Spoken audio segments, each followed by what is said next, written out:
So it doesn't look like much yet because I'm banking on this fragrance discoloring and then having the swirls show up. It does, and it should, discolor dark brown. So I only added varying degrees of titanium dioxide into portions. So hopefully this will be different swirls of brown. But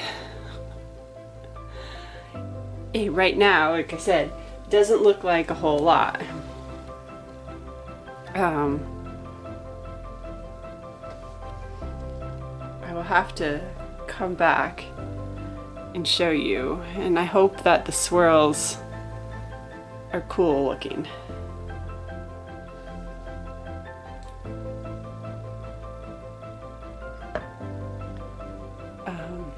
You can see it's already starting to get darker along the edges, so we'll see what they look like. Right now it's kind of hard to tell.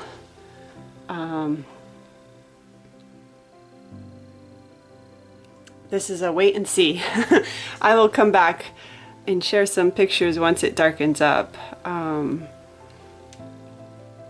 It doesn't look overly impressive right now, but I'm not going to make a judgment until it darkens and I see what it looks like. But yeah, there is hot butter rum with cinnamon or vanilla sticks on top. Let me know what you think.